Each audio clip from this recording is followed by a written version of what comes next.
buongiorno a tutti. Vi garantisco che lo spettacolo che date da qui è meraviglioso, alla faccia di tutti i gufi che dicevano che Italia dei Valori non c'è più, che è franata sul territorio, che abbiamo perso consenso, che abbiamo perso amministratori. Grazie di esserci. La legislatura sta per finire ed è giusto dare il resoconto di quello che abbiamo fatto anche alla Camera. Per noi che abbiamo ricevuto da tutti voi un incarico 4 anni fa e anche a me per la responsabilità che è sopraggiunta in questi ultimi mesi di guidare il gruppo. La politica che noi ci eravamo proposti ha trovato in ogni nostra iniziativa lo spirito profondamente riformista della nostra lotta. Noi abbiamo cercato di sostenere la democrazia reale dentro del Paese nella tutela di ogni fascia sociale, garantita da uno sviluppo liberale e liberal-democratico del nostro Paese e nella trasparenza in ogni sua fase. Un'attività cioè che controllasse, che proponesse e che denunciasse. L'impegno è stato mio da sempre, fin dall'inizio, anche se solo negli ultime settimane come capogruppo, e quindi ne posso parlare con certezza. C'è un bilancio tecnico che magari scorrerà in questo momento con delle slide, 5.000 le statistiche, 5.000 atti di intervento parlamentare, di cui più della metà in interrogazioni, 369 proposte di legge. Troverete poi tutto anche sul sito, sui nostri siti. Un'attività che dicevo di controllo, soprattutto per il rispetto della Costituzione, in particolare sulla decretazione di urgenza che spesso è stata usata per farne carne da macello delle leggi italiane e della nostra Costituzione, togliendo attraverso le 50 fiducie solo di Monti la possibilità per il Parlamento di discutere. Il rispetto dei regolamenti.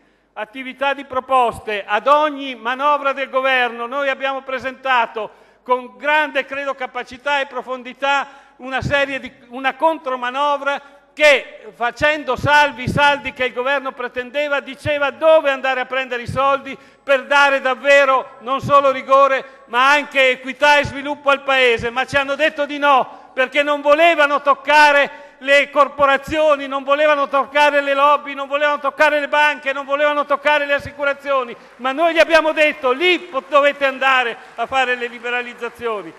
Per la prima volta abbiamo costretto l'Aula 2 volte a pronunciarsi sull'abolizione delle province e voi sapete com'è finita. Sui costi della politica, per la prima volta abbiamo messo tutti di fronte alla responsabilità, obbligando il Parlamento a votare sull'abolizione dei vitalizi dei parlamentari, e voi anche qui sapete com'è andata a finire.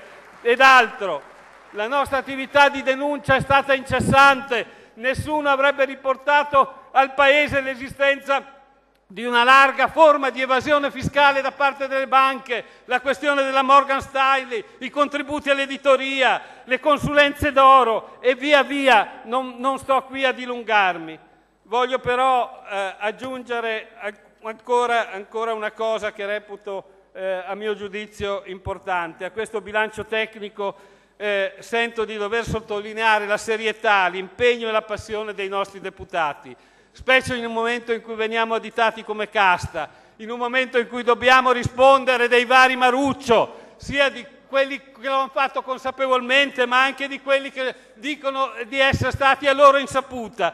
Ecco, voglio sottolineare che aver avuto un deputato con il più alto tasso di rendimento per più di 3 anni significa che il tipo di lavoro che premiava il lavoro di un gruppo di persone che hanno sempre seguito in ogni momento e in ogni condizione, contro i personalismi, contro l'interesse e a volte persino contro i propri ideali, anche quando erano nobili, e qualcuno di noi lo sa. Siamo stati un gruppo di persone competenti, ma soprattutto persone comuni. Viviamo in un mondo reale e per questo ci siamo ritrovati insieme agli studenti che manifestavano, insieme ai pensionati esodati, agli operai ammalati e agli imprenditori suicidi. Società civile.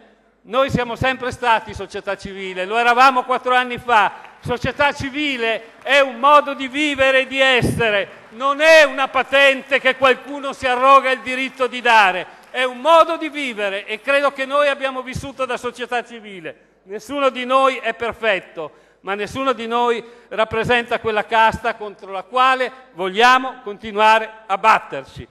Lascio un ultimo pensiero con l'ultima anche slide, perché mi sento di dire che la capacità di questo partito di cambiare il Paese, le sue regole, la sua morale, la sua libertà è stata la capacità della nostra concretezza politica e io dico che tutto ciò che abbiamo fatto è forse poco rispetto a quello che ci è riuscito di fare quando siamo stati al governo. Per questo dico che dobbiamo riflettere molto su questo. Quando siamo stati al governo noi abbiamo ottenuto una serie di risultati, di sospendere gli automatismi dell'indennità dei parlamentari, di dimezzare la comunità montana, di dimezzare i consorzi di bonifica e altri enti inutili, abbiamo fatto sparire le circoscrizioni comunali, abbiamo obbligato i consigli di amministrazione delle società pubbliche a ridursi fortemente, abbiamo fatto abolire la legge Mancia, abbiamo fatto abolire molte spese della Camera per i deputati e soprattutto per gli ex deputati. Ecco, stando al governo si riesce ad essere più forti, perché queste norme, se nessuno lo sa, valgono un risparmio di 1 miliardo di euro per lo Stato italiano. E chiudo dicendo, noi stiamo governando col centro-sinistra quello riformista che vorremmo fare in 7 regioni d'Italia. Nelle 4 in cui andremo a votare insieme alle politiche abbiamo già siglato accordi per quel centro-sinistra riformista. C'è qualcuno che credo dovrà spiegare agli elettori perché quando andranno a votare in quelle regioni troveranno il simbolo d'Italia dei Valori con tutto il centro-sinistra riformista e non lo troveranno eventualmente, se dovesse succedere, per le elezioni politiche. Grazie a tutti.